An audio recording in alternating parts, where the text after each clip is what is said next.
Good morning everyone, welcome back to our new blog. আশা করি তোমরা সবাই ভালো আছো, আমিও খুব ভালো আছি।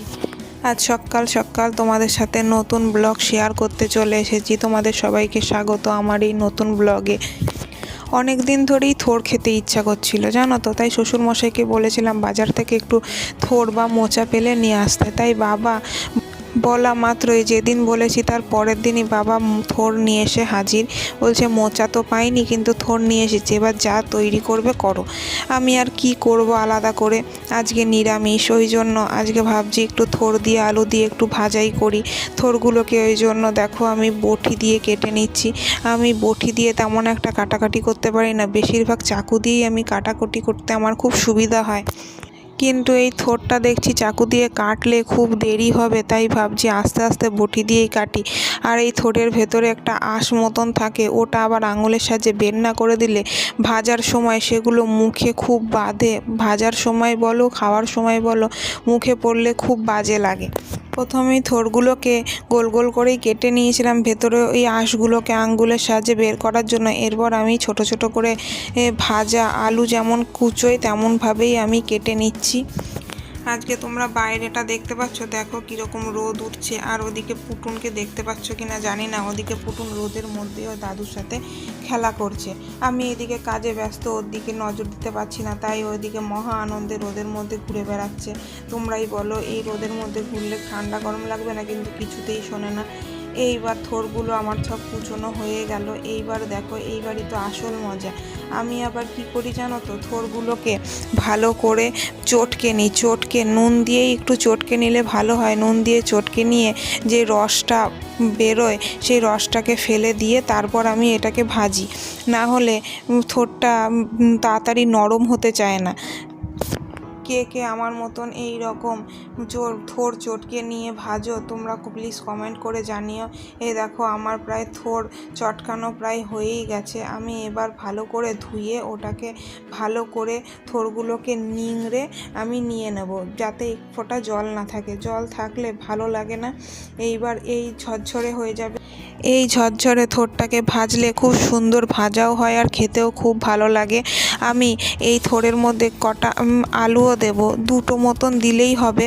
আমি এই আলুগুলোকেও থোড়গুলোর মতনই ভালো করে ছোট ছোট করেই কেটে নেব। এরপর আলু আর থোড় একসাথে ভাজবো। দেখো আমি কেমন করে আমি কড়াইতে একটু সর্ষের তেল দিয়ে দিলাম, যতটা পরিমাণ লাগে তোমরা যতটা পরিমাণ করবে। আমার একটু তেলটা ঢালা বেশি হয়ে গেছিলো, তাই আমি একটু কমিয়ে নিচ্ছি।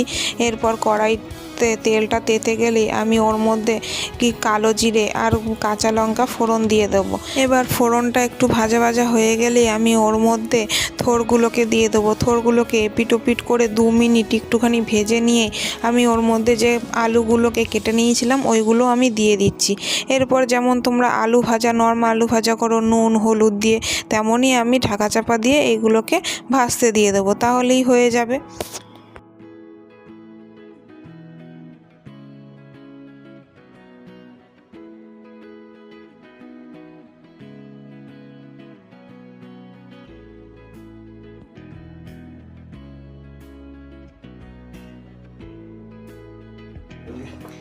এদিকে দেখো ঢাকা চাপা দিয়ে আমি ভাজাটাকে বসিয়ে দিয়েছি। এখন মিনিট 5 পর ঢাকনা খুলে খুলে আমি বারবার নাড়াচাড়া করব।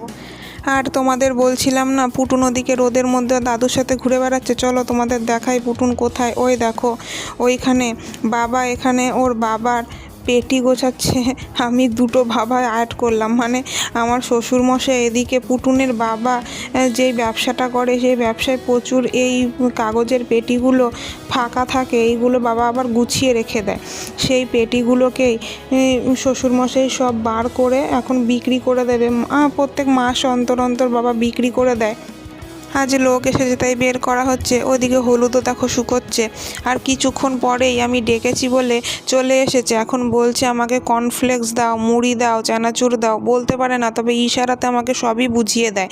ওদিকে কর্নফ্লেক্স দিয়েছি বাটিতে, ওই বসে বসে খাচ্ছে। আর ওই দেখো তোমাদের বলছিলাম না, ওই লোকটা এখন পেটি বেঁধে বেঁধে এখন ওজন করবে, তারপরে বিক্রি হবে। এই ফাঁকে আমি যেই দেখছি পুটুন একটু দাদুর কাছে ব্যস্ত, আমি এদিকে আমার বিছানার চত্বরগুলো একটুখানি কাচতে দিয়েছিলাম, সেগুলোই এখন ভালো করে পেতে নিচ্ছি, তো সেগুলো করতে দেবেই না।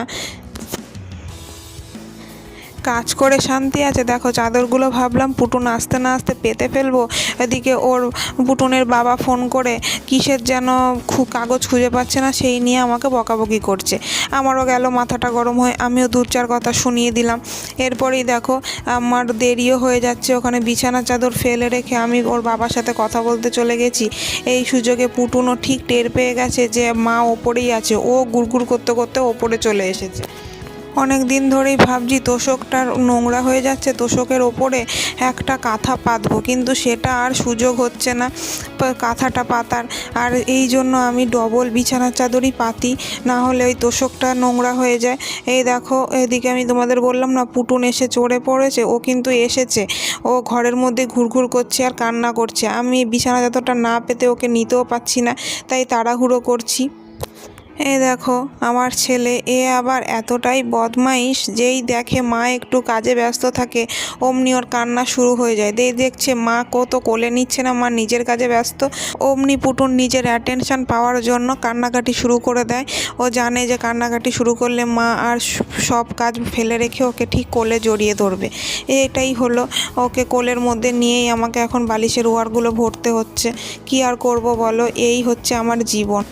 ওকে চোখের আড়াল করতেও ভয় লাগে, আবার যদি কোনোক্ষণে চোখের আড়াল হয়ে গেল, ওর চোখের আড়াল হবে না, ও ঠিক মাকে খুঁজতে খুঁজতে আমি যেখানেই থাকবো না কেন ঠিক চলে আসবে। আমার পুটুনের মতন তোমাদের বাড়িতে কার কার এরকম বাচ্চা আছে বলো, কিন্তু তোমাদের বাচ্চাগুলোও কি এরকম করে? তোমরাই বলো। সবসময় কোলে নিয়ে কি সব কাজ করা সম্ভব নয় ঠিকই, তাই আমার খুবই প্রবলেম হয়ে যায় ওকে কোলে নিয়ে সব রকম কাজ করতে, একটু অসুবিধা হয়। এই দেখো ওকে ঠান্ডা করে আমি বিছানাটা ভালো করে গুছিয়ে নিচ্ছি, ও কিন্তু ঠান্ডা হয়নি, ও কিন্তু মানা করে আমাকে ডেকেই যাচ্ছে। তোমরা হয়তো ভিডিওতে বুঝতে পারছো না, ওর মুখটাকে দেখলেই তোমরা বুঝতে পারবে। এদিকে আমি কাঁথাগুলোকেও একটু ভাঁজ করে নিচ্ছি, এরপরই নিচে চলে যাব, আমার বাকি রান্নাগুলোকেও সেরে নেব। আর আজকে তোমাদের আরেকটা নতুন জিনিস তোমাদের সাথে শেয়ার করব, চলো তোমাদের দেখাই। এখনই বলবো না, তোমরা দেখলেই বুঝতে পারবে।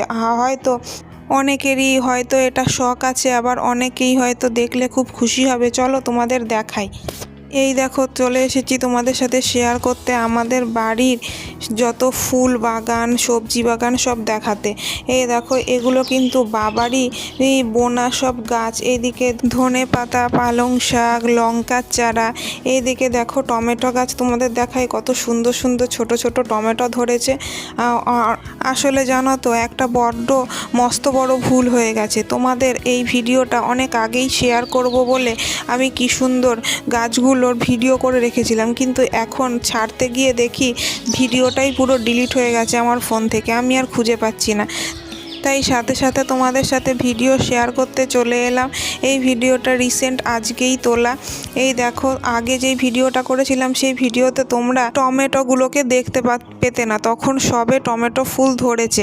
এখন দেখো টমেটোগুলো কি সুন্দর বড় বড় হয়েছে। এই দেখো এখানেও বলে না ঠাকুর যা করে মঙ্গলের জন্য করে, হয়তো টমেটোগুলো তোমাদের দেখাবো বলেই তখন আগের ভিডিওটা ডিলিট হয়ে গেছে। এদিকে দেখো কত সুন্দর সুন্দর গাঁদা ফুলের গাছ বাবা বসিয়েছিল পুরো পাঁচিলের ধার দিয়ে দিয়ে, এখন এত বড় বড় হয়ে গেছে না, আমাদের আর গাছের ঠাকুরের পুজোর জন্য কোনো ফুলই কিনতে হয় না। এই দেখো কত সুন্দর ডালিয়া ফুলগুলো বড় বড় হয়ে ফুটে গেছে। আগের ভিডিওতে তোমরা এই ফুলগুলোকেও দেখতে পেতো না, তখন সবে কড়ি ছেড়েছিল। এই দেখো এইটা কী গাছ আমিও ঠিক জানি না, তবে দেখতে কতটা সুন্দর লাগে বলো। বাড়িতে গাছগাছালা থাকলে না আমার খুব ভালো লাগে। আর এদিকে দেখো এই গাছটারও নাম আমি জানি না, গাছটার পাতাগুলো এত সুন্দর দেখে মনে হচ্ছে থোকা কোনো ফুল ফুটে আছে। এই হচ্ছে, আর এগুলো হচ্ছে লঙ্কার চারা, শাড়ি দিয়ে বুনেছিল বাবা। আজ এই পর্যন্তই, তোমাদের সাথে দেখো গাছগুলোকে শেয়ার করে খুব ভালো লাগলো। আজ আসছি নেক্সট ব্লগে, তোমাদের সাথে আবার দেখা হবে। টাটা।